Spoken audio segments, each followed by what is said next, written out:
everyone, I'm Katie and I'm on the product development team.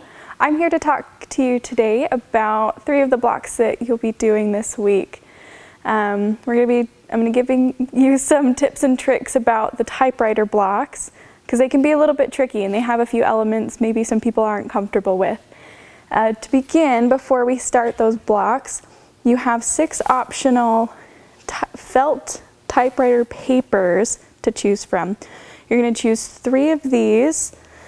Pick your favorites. You'll only be using 3, one for each typewriter block.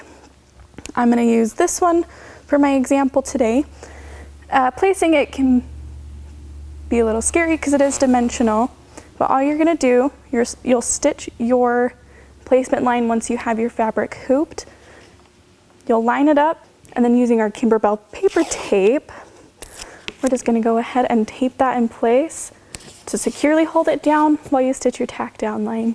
It's that easy.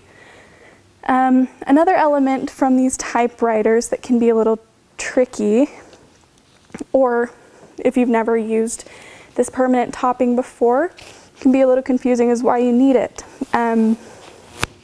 It's a permanent stabilizer that's stitched over top. This is what it looks like. It's the same on both sides. It kind of feels like one of those plastic tablecloths that you can get at the dollar store a little bit. All it does is when you're stitching on a dark fabric, it helps to prevent that dark fabric from showing through your cover stitches, and it just tears away very easy. I'm going to show you just how easy it tears away.